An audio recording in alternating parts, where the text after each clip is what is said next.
Hi, for those who don't know me, my name is John Roberts Brakey. I'm with Audit USA. Audit is an acronym. It stands for Americans United for Democracy, Integrity, and Transparency. This is a do-over presentation. Last Friday, the 28th of June, we were at the Left Forum and everything did not click off as well as we would like, video or whatever. And so I'm kind of doing both parts, and the picture of the man to my left is Chris Sauter, a very dear friend. Been working with him for about 3 years. Met him through Bernie Sanders, who sent him into Arizona to find out what happened with the presidential election. I started working with him at that point. First they'd call, they said, who was the best guy in the state to meet with? And they said, Bill Reisner. And Bill Reisner, who's my attorney, says, no, you don't want me, you want Brakey. And that's where I met Chris, and we had become very good friends. After he left, what we learned from that election, I turned around and sued the whole state. It was probably one of the best elections that lawsuits I ever got involved in, at least most worth learning what I learned through there about what was going on in that election. And once again, you're going to find that in the report that you'll see the link to later, because we do have a lot to cover here, specifically about ballot image audits and hope and what we can be done to make elections transparent, trackable, and publicly verified. So let's get moving on here. Audit, that's our logo. And what do? We go into a community or a state. The first thing we do is we investigate. Then those findings we educate. Then abdicate. Sometimes we do a little bit of irritation in there. That's how you get the dirt out. And then, if only necessary, we might go into litigation. I mean, you have to know that really to do what we do, you have to be prepared to take it all the way. If you know you're right, which we are when it comes to the protection of public records and our election system. And anyway, the real thing about this program I'm telling you about is how simple it is. It's called transparency. We see transparency as a solution. Well, you know, I went to the first DEF CON when it came to voting machines, and I met a great man there, and he was right on when he said that anyone who says that they're unhackable is either a fool or a liar. Jake Brown was very instrumental in getting the DEF CON Hack Village, where Lulu Fries did and others. It's just some tremendous work, and I think this was a Lulu story. And that involved the M650 by ES&S. Also, a lot of people don't know that the M650 and the Sequoia 400C are exactly the same. I know that because I saw them change in front of my eyes in Maricopa, that when ES&S was no longer going to maintain the contract, the new vendor came in and reconditioned the machine, and it became a Sequoia 400C because it came from the same company. And that was an optical high-speed scanner. That is really the ones that we have to really, all of the votes we have to watch, but particularly they don't sort those. But anyway, moving on here, we are now have expanded to become Audit USA over the last 3 years because of taking what we learned in Arizona on the road. What did we learn in Arizona? We learned that elections aren't any good unless they're transparent, trackable, and publicly verified. How election theater works. I could go on that, but once again, this report that is going to tell you about it. How big is this? What's going on in this country? Just some quick statistics here. From small New England townships to Los Angeles counties, those numbers of registered voters exceed that of many states. Okay, California especially, of course. U.S., there are approximately 195 million registered voters, 13,000 voting jurisdictions, 187,000 precincts. 135 million electors now can cast ballots on digital scanners, which I'll explain more and more are being added, which is a good thing because of the old system. The report that I'm talking about is the one that you see on the screen right now, and that's one of the two covers built into it. And it kind of, will tell you about what we're trying to do and give you a plan and a history to say that maybe this team of people that we've put together, Audit USA, and what we're looking to expand and do really could help us make this next upcoming election. But in order to do that, we need to understand the problems. When I go on the road and speak with small groups or whatever, for our democracy to recover, we the people must understand and address three major issues: election fraud, voter suppression, Now also done by micro-targeting, psycho-targeting, voters using social media. Hey, there's a lot of that going on. And gerrymandering. Wow, what a story. Gives an 8 to 10 point lead. Of the big three, I think that could really be the biggest. And now that the man who was the master of gerrymandering, who died about 6 months ago, his daughter working with Common Cause, providing records, there could be a tipping point on that front, as well as the election fraud and the voter suppression. That we, the people, through knowledge, can really take this thing back. But to do that, you need to understand, how do they do things? This could be one of the biggest techniques. This was a tipping point for me of understanding, is that when I got involved in the Fraction Magic team with Bev Harris and Benny Smith, I was working on databases because of the release, and so I had a lot of databases, so they brought me in and then demonstrated Fraction Magic and taught me how to run Fraction Magic. And Fraction Magic, made me very concerned about the old Maricopa, not one that's being run now by a good man, but before him. Wow, what an organization. I spent a lot of terms, and you'll find it in my report. Fraction Magic can change the vote tallies on the fly. They can. I've seen it. I've done it. Okay? However, it cannot change a hand-marked paper ballot pegged against its corresponding ballot image. Now, I'm going to get into those ballot images because, it's very important. When fully implemented, the ballot images and the audit feature of the new digital voting system can help prevent fraudulent practices like FM, Fraction Magic. Okay? A little-known device of the newest electronic voting makes public election audits possible on a large scale. Ballot image audits. What are they? Well, with digital scan voting systems, there are 2 official versions of each ballot. Now, that didn't happen before, because the old system was an optical scan. Optical use optical lights, an LED coming down. And if it hit the piece of paper and it was a dark spot, it got absorbed. Okay? And this was a precursor to the old IBM punch cards that had holes in them. When the light went through there, then they knew that that had to be a vote, and it connected a beam. Well, it just didn't bounce back. But the bad thing, it left no evidence behind. It was a pure black box, okay? And with this system, now there are 2 official versions. There's the one that the person filled out and the one that the machine counted. This is a hand mark, and that's a picture of the hand mark is what it is. And we have to know, why is this important? Well, redundancy is a good thing in elections, okay? And making it harder for a hacker and making sure that we have good records and chain of custody, that's why. And federal law requires it by 22 months, okay? Voted version is hard to get. My God, in some states, the only reason you can get close to a ballot is that if the results are within 0.1%. That's Arizona. By the way, you still don't look at the ballots. They'll do a recount, and then they'll tell you everything's working right because they ran a logic inaccuracy, and they'll count it on the first program that counted it. And then you have to say to yourself, well, is that like Einstein kind of thinking? Was it he who said, Einstein said, that doing the same thing over and over again, expecting a different result is a sign of insanity? Because you're counting it on the same machine, on the same program. We used to fight that all the time, and the law said they couldn't. That's why I'm on the road. Sometimes you go somewhere else and you come back. In Arizona, we are still as a work in progress as many states. Anyway, went the wrong way there. So many states that already have images. Now that's like Maine 100%, New York 100, Florida's 100, a lot of states, and down to states that maybe only one county, and a lot of these are on the verge of switching right now, and especially if more money comes in, there's going to be quite a bit more.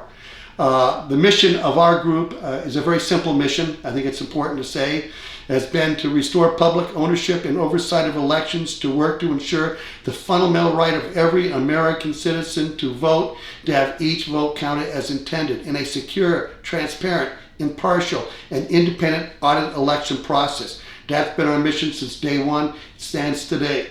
Okay?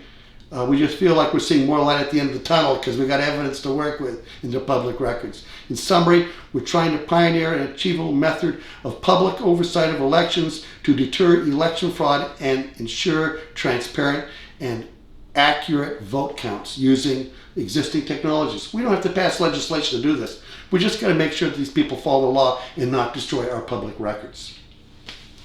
Why is a black box called a black box?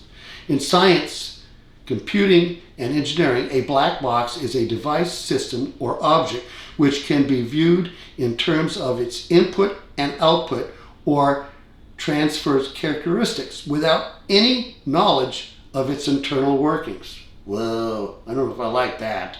Vote counting machine, you know.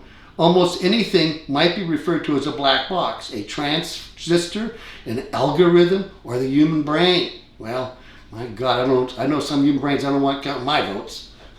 They probably programmed some of those computers, because I'll say this.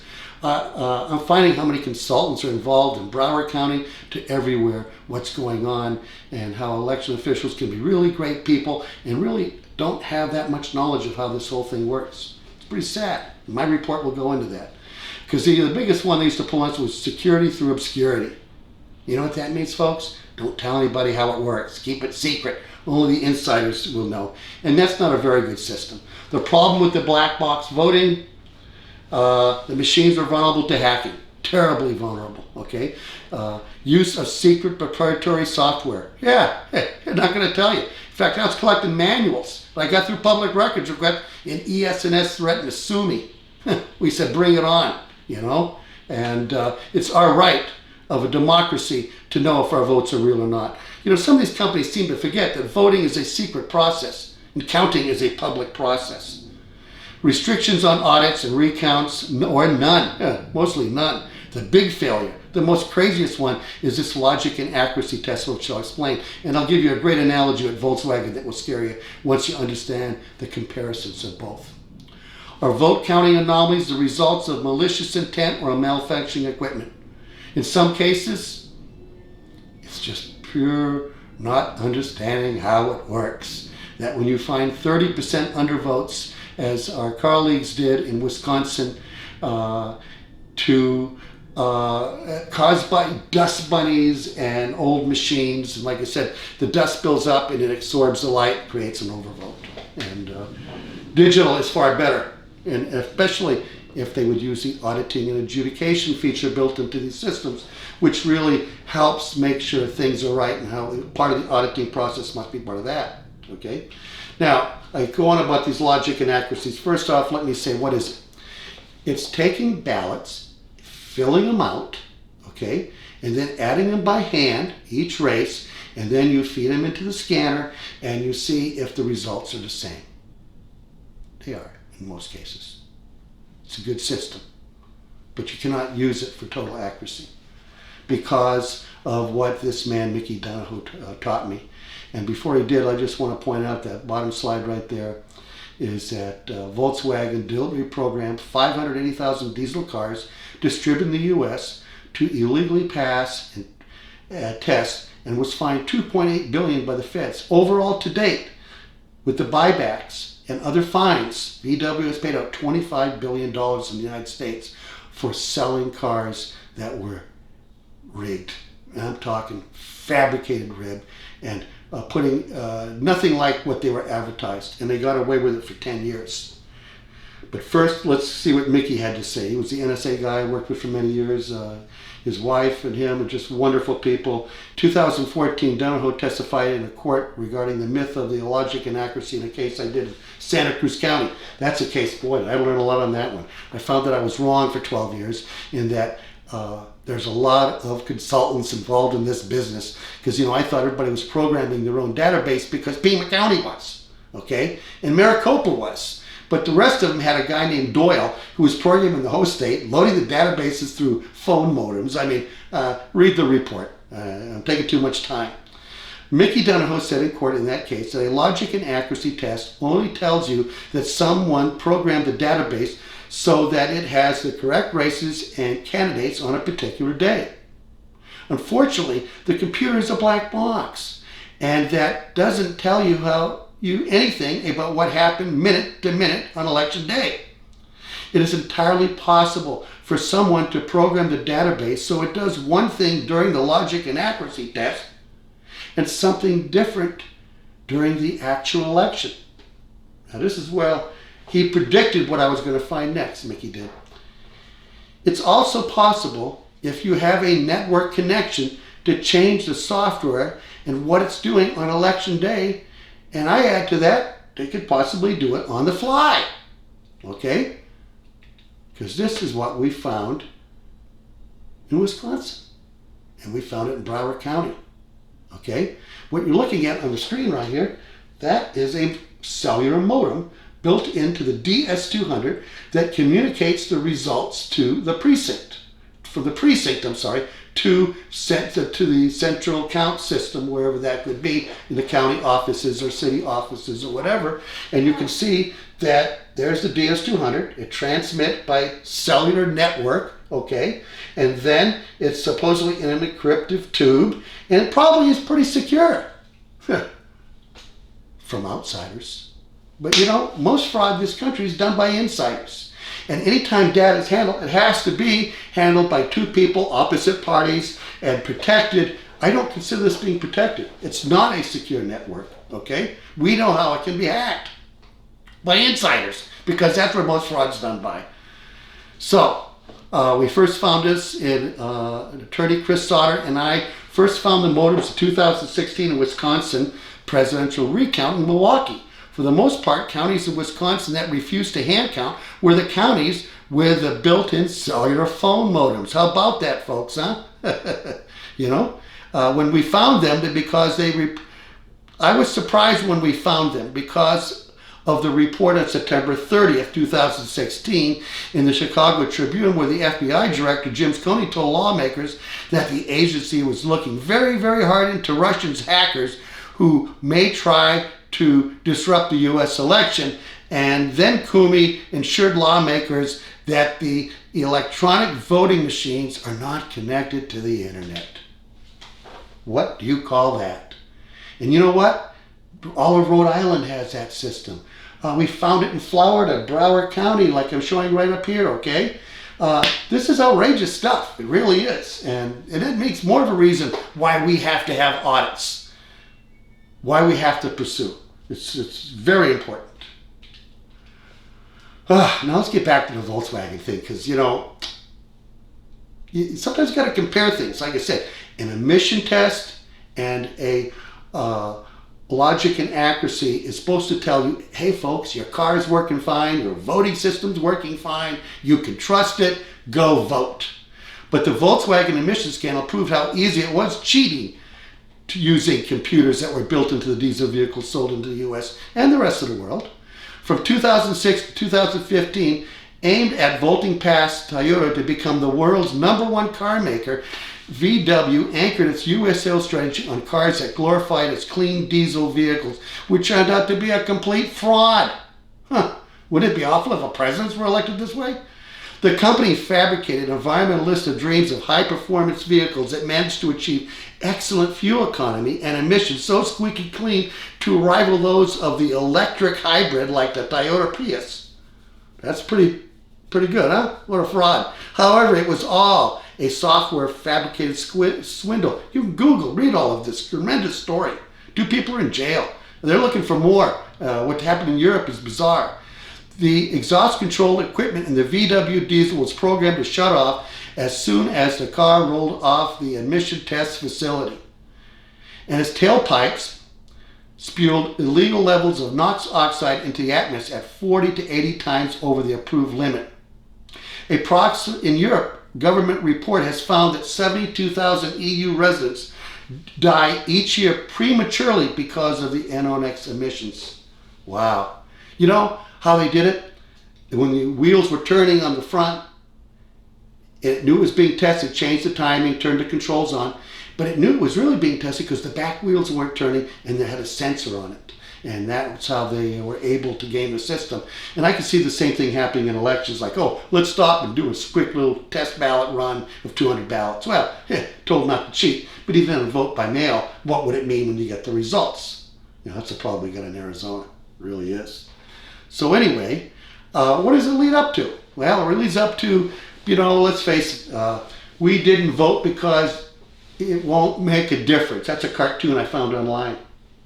And I did a quick study, after the 2016 election. In the 2016 presidential election, if voting was a presidential candidate, they would have won by a landslide, 44% of the vote.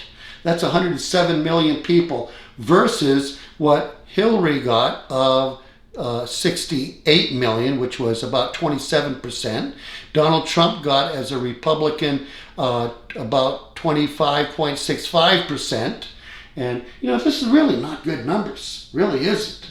44% vote in those statistics. Hey, I want you to know, in 1932, another guy, he did better. He got 34%. It's not good. We must prove elections are real, because there are many millions who have come to the same conclusion as my friend Christina Moss did when she wrote, "Voting has become an act of endorsing your own systematic oppression and perpetuates the illusion that we are living in a functioning democracy." Wow. Really, we're living in a dysfunctional empire that's out of control. I refer to those voters as the Mark Twain voters, not only because of Mark Twain's great quote, because he told us that if votes made any difference, they wouldn't let us do it. And I think a lot of people believe that. When people come to that conclusion, many stop voting. And by the way, Lulu Fries, they made a movie on it, Why People Don't Vote. Great movie. I know it helped wake me up. And that's a shout out. She's a real eagle and doing great work in another organization called Smart Elections. Look them up. The solution to the black box is a transparent ballot box. We need publicly verified elections. We really do. This is written by my co-founder, Arlene Leaf. We've been working together, talk every day. We're both on this same mission. It's now time to fully implement an existing system that creates digital images of each ballot's cast. This solution can restore voter confidence that their vote is being counted as intended, because we can prove it. A system that is completely transparent with a clean and open chain of custody, trackable with checks and balances, a system of publicly verification with audits, utilizing ballot image audits, BIAs we call them, with risk limiting audits, RALs by verified voting. Great organization. We lean on them a lot for what they do with their site with the verifier. So I recommend verified voting as a site to go to and to understand what your county and municipalities are doing. Anyway, moving on here. Again, this is the inside second front page of what we're doing. Publicly verified elections and an informed public are key to decorrupting our democracy. That's what we're trying to do. As we in the United States enter another crucial election cycle, it's essential to remember that the policies which support our elections are critical to the strength of our fragile, damaged, hackable democracy.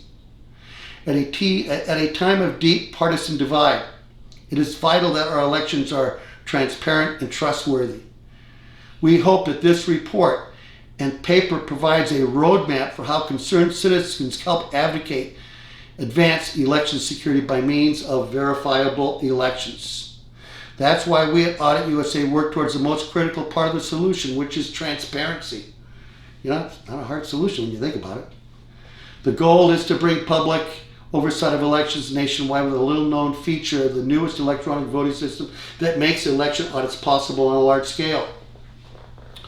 It was only last September in Florida that we realized and saw the final part of the solution, that we had the capacity through public records to make the black box into a transparency box by discovering what we call the LVR, the list vote record file. We at Audit have previously getting the LVR out of Pima County since 2015. However, we thought it was something was specially made for us due to a court order of a court case in 2007, which led to the largest release of electronic databases in the history of voting by our attorney Bill Reiser when we were working with the Democratic Party at that point, which we still work with the Democratic Party. We were with all parties. That court order gave us a copy of a database, and after each election, we would get the next one. So eventually, the new ES&S system was purchased. While Dr. Tom Ryan was now the chairman of the Pima County Election Integrity Commission, and through his vigilance, he pointed out that they still need to provide us a database. The LVR, list vote record, is what we received. However, we thought it was something specially made for us. And only last September, when we got it through a public records request in Florida, that we realized it was an existing record. Basically what I'm saying is you cannot file a records request and say, make this for me. It doesn't work that way. It's more like playing a game of fish. Do you have any sevens? And they can come back and say no, but they could have 7.1. So you have to know how to play fish really well, and it's something that we've protected state over state. Now I want to show you how these work, okay? Because this is the exciting part. What you're looking at the screen is one of the first ones that we ever got, and that's August 25th, 2016 primary. We have about 500,000 voters in Pima County, and this was a primary, and primaries generally, you get about a 20-25% turnout. Generals, you get a lot more. And so anyway, there is 176,450 anonymous, and I want to stress anonymous records here. And if you take a look, you got roll number 9 here, okay, that's precinct 108. And that's a ballot style, okay? This is who got the vote there was Ann Kirkpatrick. And the Republican side, Kelly, nobody there because you had to vote for one or the other. And then a representative could vote for a Democrat. Now the next person was Republican, and that's why there are 2 separate ballots. And you can see there's 2 separate ballot designs there too, okay? This is all sorted by precinct because you can do that in a system. Even if they're not sorting, and that happens a lot with vote by mail. They're only sorted inside a computer, and that's what makes this report very important. Now you can see that it starts off at column A. Now if I was to move this all the way over to the end, it could start, I think it stops at HH, because we have different ballot styles. Could be a green ballot, it could be a water initiative, different ballot styles. But the point is we can sort these things by any way you want to add them up and verify. Now what's exciting that doesn't shown here is what I'm going to show you on the next image is this. Now what you're looking at is the ones we're getting out of Florida, and these 2 first rows we added those in because we have a special program now that will import them into here, meaning there is the ballot image, and that is line item 483, and that's an image. And here's 483 as a cast vote record. Then there's the precinct, and then there's a Senate race, and that top one's Rick Scott. Then there's Neil somebody Durham. Then there's Governor Ron DeSantis, then Representative Ashley. This is in a general election, and I'm going to show you how that works because it's really exciting. I mean, this is what's making a black box into a transparent box, okay? Now what you're seeing right here is right here, 483I. I stands for ballot image. And then you got 483C. C is a file, and that's a cast vote record. And it's all in a chain of custody, which is really good. And if they had put the inkjet back into the 850, the high-speed counter, which is really needs a lot of attention and focusing because, it runs the ballots pretty fast, and they're not sorting them into precinct, if you notice. You know what I'm saying? That's the place sometimes because without audits, and it's easy to get to, that they have a tendency to steal because you typically rig elections where you have impunity. And there's nothing like having a box of ballots of 1,000 and you have 1,000 precincts and you can have 1 ballot each. You would have to open them all and you got to sort. The images does that. But it does give us an order to go back to that box to verify, which could be done in a risk-limiting audit. That's the exciting thing. It really is. So anyway, is that Rick Scott, you can see this is ballot 43. He voted them there. And then that same ballot, Neil Dunn, he got it in, and Ron DeSantis got that vote. And if we look here, this is a cast vote record. That's important. A ballot you make decisions on a ballot. A cast vote record is the results of your decision. Sometimes they like to call these a ballot, and don't believe it, they're not. And that's what they're doing with ballot marking devices. Oh, gee, you get a ballot at the end. No, you don't. It's even worse than that. I'll show you later. So there is the Excel sheet, and you can see I have highlighted the 483 because that's the last part of the chain, and then you can see the results match. So now you've just audited it. And because it being in Excel, you can audit it different ways using different systems. And so I could go on, but I better move on because I'm taking too much time. These ballot images can be put online by precinct and can be read by aftermarket software eventually, with little additional programming enabling anyone to audit and verify election results. Right now we have a software that was designed out of Wisconsin, and they use a television, a flat screen TV. You plug your computer in, it highlights 25 ballots at a time. You read one at a time with clickers, two people, teams.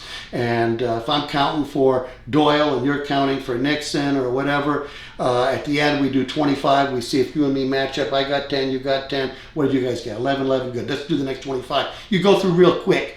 And that's just one of many ways that you can do this once you have the data. And crowdsourcing is another way. So anyway, that's what we're working for. And our county's doing it. One of the first who've done it, and it's interesting, was up in Wisconsin. And that's Dane County, Madison, Wisconsin. Very impressive. Me and Chris were up there for the recount, the Jill Stein, and we met with all these election directors. Well, we went county if we could get a few minutes of time, and good guy. We suggested that, hey, you know, people need to have confidence in elections, and these are public records. Do the country a favor, put them online. Guess what? He's a good guy. He didn't do a good job the first time, but he's getting better and better. And this is a shout out to him and people in Madison, you know, for what they're doing up there to help make elections transparent, trackable, and publicly verified.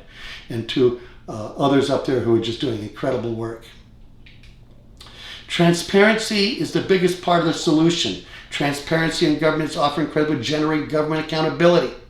We need a little bit of that. Transparency offers citizens of a democracy through elections to control their government by reducing government corruption, bribery, and other malfeasance. Ooh, we got a lot of that going on. Elections must be transparent and publicly verified. Anything less, I feel, is unacceptable. And it's not like we need to pass legislation to do this. These are public records we're destroying. Let's go get them. And that's where we're putting teams together and looking at 14 swing states and the primaries to do things in.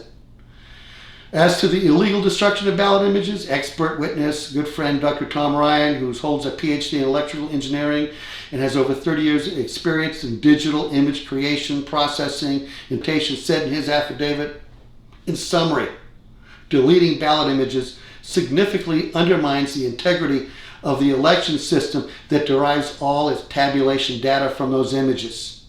It does. They can't destroy it. Now let me show you how these things work. These are the two most popular ones out there.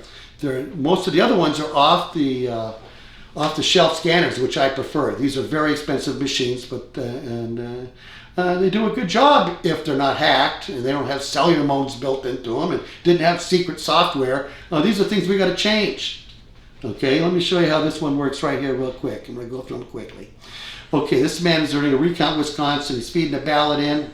And now, just took a picture. Now, there it goes, made a cast vote record. Then it said, good, I'm ready to go. Next one goes in. This machine will do 12 ballots per minute in this kind of a feed. Okay. This is a picture of the 850. It has if they put the inkjet in it, which nobody ever does, it will put a mark on the corner of the ballot that will then have a log that will tie it to the original ballot.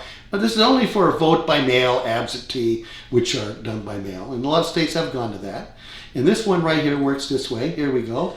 It does about 300 ballots a minute. Okay. The original machine was made in Germany. And of course, the SNS has built a body around it, made for public records. As the ballot goes through here, it takes a picture, sprays a number on the ballot corner, and then makes a cast vote record before it comes out of this end right here. And so, but if there's a mistake made, there was a mistake made, it must have had a jam, took a picture and said, I didn't read. So then by the time it got to there, it said, flip it up here to be done again. You know, that could happen 2, 3, 4, 5%, depending. If they're folded ballots, it could happen more 10 to 15%. And sometimes they got to go look at the ballot and find out why it's not reading, because maybe it's defective or counterfeit or something.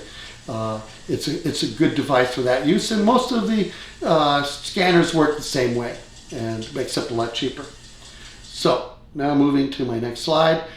Okay, let's go a little legal here. Let's talk about when things go wrong and what do we have to do. Well, when we go into a state, we anticipate that we could be in litigation, so we document everything we go through very, very carefully. You know, when we're investigating, we're taking names and questioning. When we're educating, we're asking questions we know the answers to find out how honest the people we're dealing with. Sometimes to get those people to do things, we have to abdicate, maybe sometimes irritate with public records requests and get to the point because we're building a case to get them to change. And then finally, if necessary, we will litigate. But they have to know that we'll do that, because Chris Hedges is so true in this statement. In the American Farewell Tour, by the way, he was in the next room next to us. I really wished I could have gone in and to listen to him, because, you know, he certainly is one of the guys. I have his quote on my wall because of the times we live in. But he writes, politics is a game of fear.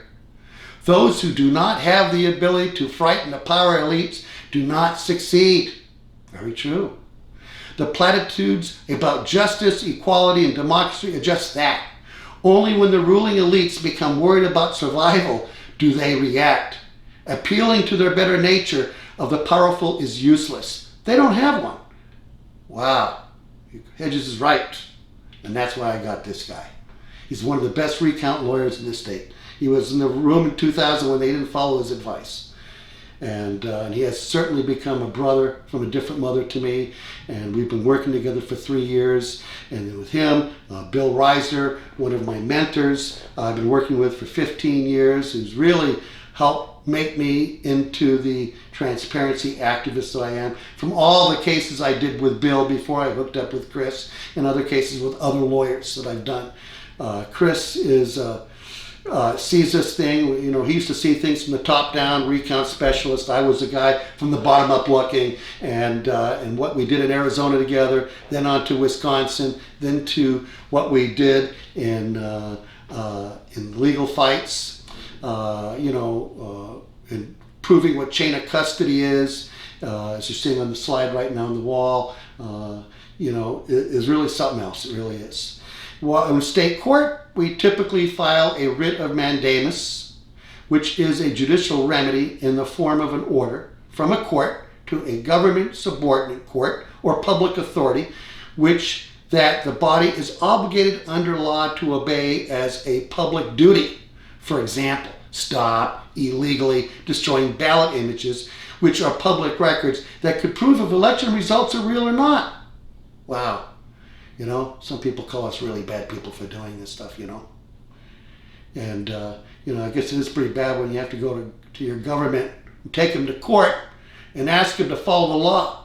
Because would you take it from your recorder's office on your public records for how they figure how you're going to pay taxes on your house, and you say, hey, I'm paying a lot more. Can you show me how you did that? Well, I could, but what I do is I do my totals and I check everything, and then I destroy a number of the records. You wouldn't tolerate it. And this is the same thing. Chain of custody is everything in election, and that it gives us a heads up on being able to make a move and stop them, because hackers will only steal if they have impunity, and what we're doing is we're taking away the impunity. They don't like leaving evidence behind. And so that's why we wind up going into like Alabama. That was the first one that me and Chris did together in a court action. During the lead up to the U.S. Senate special election between Roy Moore and Doug Jones, we represented 4 voters seeking to preserve digital ballot images in the case where we're questioned about the outcome. As a result of a mandamus action filed in Montgomery Circuit Court, the judge issued an order requiring the Secretary of State to instruct the election officials throughout the state to preserve the digital ballot images. Unfortunately, our victory was short-lived. The Secretary of State and the Attorney General secured an ex parte order from a Supreme Court made up of Roy Moore's favorite other judges, which are all Republican, and the Supreme Court delayed the lower court order and allowed them to destroy, which Roy Moore afterwards, was now arguing that they shouldn't have done it, because he could have proved maybe that something was really wrong with electronic voting, which a couple of activists did find, because the results were a little squirrely at the end. He just doesn't know who's maybe screwed him, if he did himself or if it was his own Republican Party or somebody else, who knows. That's why everybody deserves. Roy Moore deserves elections that are transparent, trackable, publicly verified. We all to know that the elections are real or not, because that's how things change. I tell people, I learned a long time ago that democracy was built on 4 boxes. One's a soapbox. Maybe I'm on it right now, okay? Probably am. The second box is the ballot box. We go vote. The third box is the jury box. The fourth box I worked very hard to keep away from, because that's a real dangerous box. That's a box that we used back in 1860s when we had a Civil War. It's called the ballot. It's called the cartridge box. That's what the box where the bullets come in. That's why we have to do what we do. After Alabama, we went out on tour and did a lot of states, and then we chose Ohio because we caught them destroying. And it's an interesting story. Before I read this, I want you to know that a lot of these counties I go into, these big counties, I can see that the racism that is involved because they're counties of color. Broward County, Cuyahoga County, Cincinnati, which is Franklin County, Columbus is Columbus County, Franklin County, I'm sorry, that's Columbus. Out of 15 counties, the 3 largest counties of colors people where they were playing shenanigans, apparently, and by destroying. The other 12 counties are saying, hey, this is pretty good stuff for auditing and adjudication. Same thing in Broward, same thing in all these large counties. It's like a bank robber saying, why did you rob the bank? This is because that's where the votes were. Why do they rob these huge communities of color? Because that's where the Democratic votes are looking to suppress or stop. And so, Ohio, we went to court, long and short of it. We lost on another technicality. That's how this game is played, especially when you have a lot of Republicans involved. And but the Secretary of State had instructed the local officials to preserve ballot because he knows that if we did break through, if we did get to court, we would have won, because we're right. You can't destroy public records, especially if you use them in the chain of custody. Example, in Pima County, I had a case, the judge described it perfectly. He said to Pima County, let me ask you a question. If you take voted ballots and you photocopy those voted ballots and then you use the photocopies to count, what makes you think you can destroy them? Right there, he ruled from the bench. I ruled for audit at USAZ then, because you can't. And hey, they played more games, don't worry. You know, you win to get them protected, now you got to get them released. The first phase is to get them protected. Virginia, hey, you know, we're finding that in Democratic states, you still got to play hardball, but usually if you can align with their constituents like the NAACP, which is a great organization, people demanding action, and build a coalition, that's what we try to do now when we go into states. And now we're trying to go into states that win or lose, we want to leave somebody behind, somebody who can monitor the state, educate, keep pushing. We use records requests as educating. That's how it works. Maryland, model state. Wow, this is the kind of elections that we need, okay? In 2018, 4 primary races went to recounts. Maryland preserves ballot images by law and makes those ballot images available to the candidates and their attorneys in those results, recounts. As a result, the recounts were streamlined. Uncounted mail-in ballots, provisional ballots, and undervotes were all hand-counted. The parties were able to determine the accuracy of the machines counted ballots by reviewing the ballot images. The Maryland approach can serve as a model, although we are still working on having the digital ballot images posted online for public review. Maryland is the only state currently filing a certified election report based on a 100% audit of votes cast in each election. Wow. What they do is that the images that are made by ES&S are given to another vendor named Clear Ballot, okay, and he gets sets it up on his system and runs, and they do find problems. And this is a good system. Florida may be going to that if we push. Ohio, other states, that's a model that works. And then with verified voting, again, having RLAs, we can prove that ballot images are, hey, we need redundancy. You know, we need a ballot that proves, you know, we need to have it, because if we're all going to wind up going to a bad direction, we need to know we all voted that way, because that's what it seems like in these last few elections, the last 20 years. You know, each one is more important than the next one. The 2020 is that way, okay? Florida, we sued there, representing a group of 8 Florida voters filed an action in federal court against the Secretary of State, the Florida Director of Elections, and numerous local election officials seeking to preserve ballot images. After several months of delay, the court dismissed the case, ruling that the federal statute lacked a private right of action. That means they only had the right to do it. A provision giving individual right to bring a case in federal court. We didn't have that right. That's what was ruled. And we kind of knew that going in, but we had to test it because we had a good judge. According to the interpretation, only the U.S. Attorney General or the U.S. Attorney may bring federal action to prevent ballot image destruction. A mandamus action in state's court is still available, and we're looking at it. We're surveying all the counties again and finding out who is preserving and who's not. It's like Santa Claus we're playing, you know. And if you're good, we're going to love you. And if you're bad, we're going to see you in court and let your voters be informed. Because the Florida system of SOSs is a pretty simple system. They're directly elected, which is far better than the Arizona system, which they're appointed. And it makes it harder. And so we can affect using the system of being able to say we're going to sue you and expose you, and the public locally will know to change out. And that's the way that may have to happen. North Carolina, wow, the book, you know, I'm still in that one hot and heavy. I just spent almost a month there. And Audit USA is partnering with the North Carolina NAACP with the goal of preserving digital ballot images in the 2020 presidential elections. We're also working to them to transmission from the DREs to a digital scanner. In addition, we're discovering that some bad things, that ballot cast at early voting sites are coded with a unique identifier number, an election identifying the voter and breaching the right to a secret ballot. Wow, did you hear what I just said?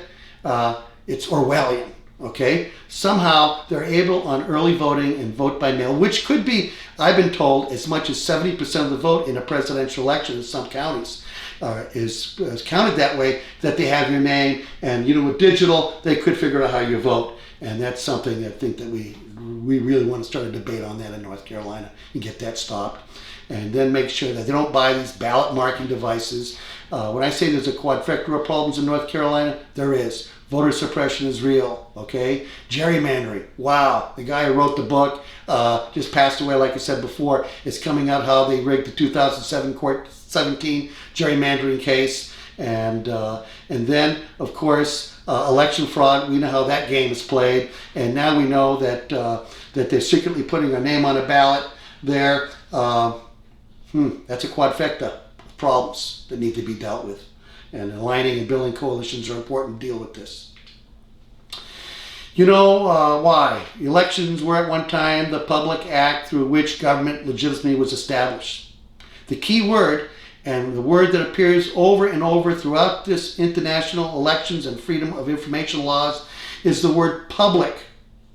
Elections without public accountability are nothing more than vote counting in the dark, controlled by a government in the act of choosing itself. A voter act of faith or obedience? Perhaps, but in no way a path to legitimate governance. Government can never be the own sole verifier of its own information. Bev Harris, great friend who has just done wonders, and I'm thankful for her leadership in the election community as well as her friendship. Hey, when we talk about monopolies and about playing around, this is a machine that we need to stop. If you take a look at it, it's what I call it is a, believe it or not, a $3,500 pencil. It's supposedly going to mark a ballot for you, but it doesn't. What it does is it lets you vote on a DRE style machine. A DRE is a direct recording electronic, and it will show you a ballot on the face of this. And then when you're done, it will produce that. And that is a cast vote record. They're trying to tell us it's a ballot. And even worse, they got barcodes at the top. Do you read barcodes? I don't read barcodes. And we know they can be gamed.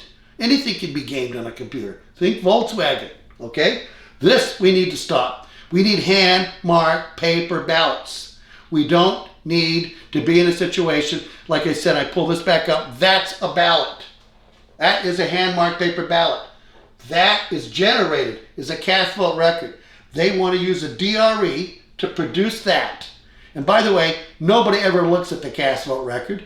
When the DRE had that little paper holder we fought back in 2006 that wound up still putting on, it jammed, nobody would read them, and if there was a mistake, it must have been them and they were too embarrassed to be able to turn it back. No, hand-marked These machines cannot be trusted. We have to go through on that. Now, they're not. ES&S is not the only company. Look at Dominion. Oh my God, they're not using barcode. They're using QR codes. QR. No. Hand-marked paper ballot, a digital scanner that doesn't have a printer built into it, the remark, like some of these Dominion has in ES&S. We got to make sure that these elections are counted, because if we're going to vote for Armageddon in this world or doing stupid things, I think we all need to know that we voted that way, okay? And that's why I've probably been a little passionate about it. So anyway, I've learned to unrig a system, you first need to unrig yourself. We live in a divided country, divided by tribes. Fox tribe, MSNBC tribe, whatever tribe, okay? Based on false narratives such as alternative facts. I never heard of an alternative fact until the last 7-8 years. It's outrageous. Corruption denies American citizens the right to have their votes accurately counted and verified. Corruption has the capacity of installing a government that people may have not voted into power. I hope you'll join us in our quest to make elections transparent, trackable, and publicly verified. Using ballot technology to its full capacity is the new model for trustworthy elections that are transparent, trackable, and publicly verified. And it can be done now without passing legislation. We just got to be, bad people and go to court and ask our government to follow the law. A new model is being born. Hop aboard. If you can, donate to us. Get involved. We're looking at 14 states and the primaries. We know how hard this really could be. And after all, it is this way, resistance. Because if we fight, we might lose. But if we don't fight, we've already lost. We need to take back our democracy. Please, get involved. Get informed. Thank you. Again, my name is John Brakey. I look forward to hearing from you.